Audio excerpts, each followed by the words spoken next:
y'all a little story, and at times it might get a little gory.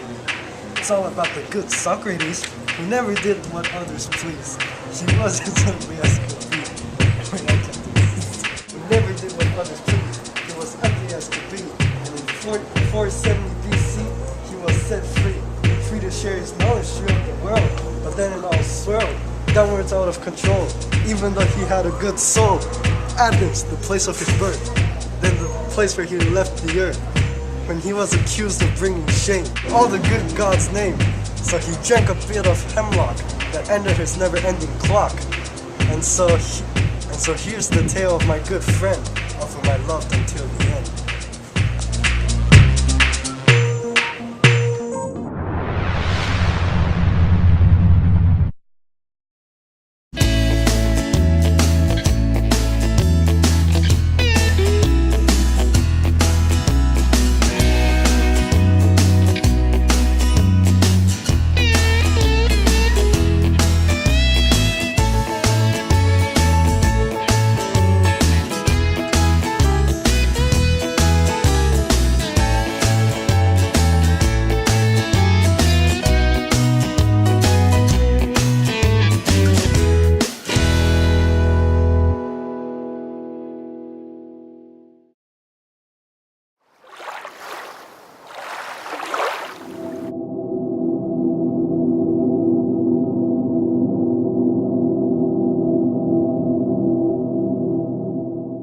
What I have to say, I won't write it down, so try and stay with me and I'll get to the truth out of this unexpected youth. With my Socratic method that's been perfected, instead of filling an empty vessel just like a beefy doll. I'm the gadfly stinging the horse to life, and next it will be the knife.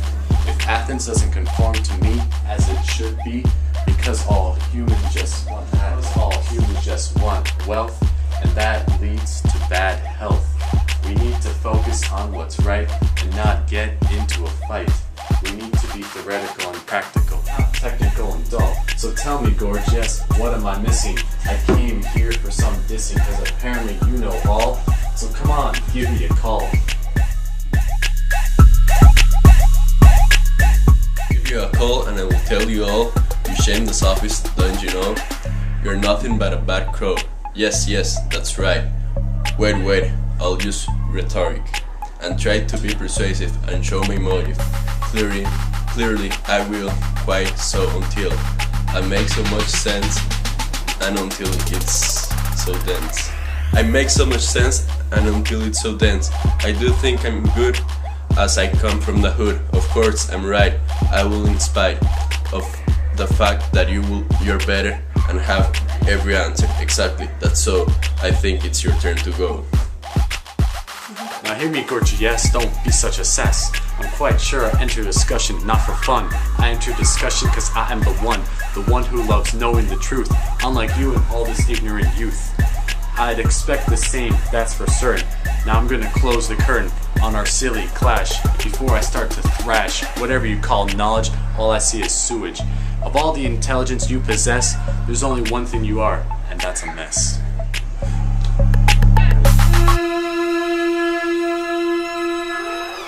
Now, Critabuzz, what have you say? Which of our noses is more beautiful?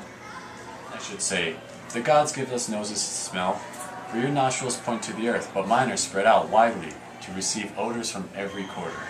But how can a man with a stub nose be more beautiful than a straight one? Because it does not get in the way, but allows the eyes to see what they will, whereas a high bridge walls them off, as if to spite. The mouth I give in, for if mouths are made for biting, you could take a much larger bite than I. My thick lips, don't you think I could give a softer kiss? Count, I seem to have a mouth uglier than an ass's. I give up. Let's put it to the vote, so that I may know as quickly as possible the forfeit I have to pay. Socrates, now who believes this to be true? Now who believes this to be true?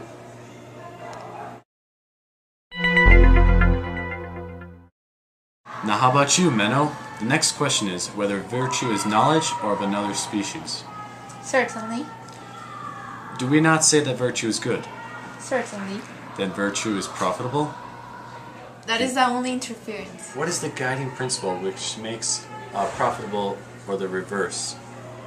Are they not profitable when they are rightly used, and hurtful when they are not rightfully used?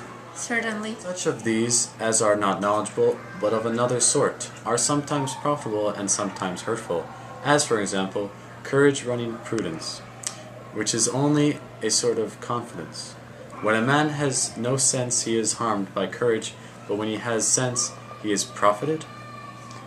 True. And whatever things are learned or done with sense are profitable, but when done without sense, they are hurtful. Very true. And in general, all that the soul attempts to or endures, when under the guidance of wisdom, ends in happiness, but when she is under the guidance of folly, the opposite.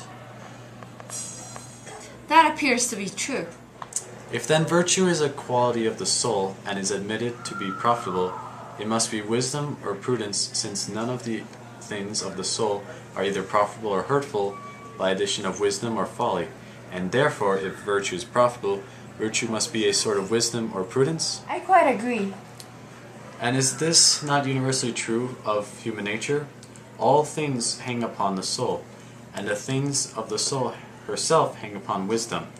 And if they are to be good, and so wisdom is inferred to be that which profits, and virtue, as we say, is profitable. Certainly. And thus we arrive at the conclusion that virtue is either wholly or partly wisdom. I think what you're saying, Socrates, is very true.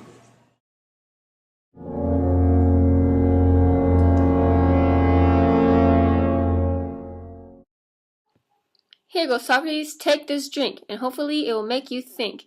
On all the things you've done, you'll never again see the sun. I'll leave you in peace, say bye-bye to Greece. Bye-bye, my friends. It's now time to make amends for all the wrong that I've done. I can't honestly say that I've won. Wait, are you kidding me? Of course I can. This was all part of my plan, to share what I know and take things very slow. I knew I'd cause a stir and leave everyone in a blur. My freaky fast thinking left all y'all blinking and missing everything there was to know. Don't think I did it for the show. I did it for intellect and to have an effect and change the world.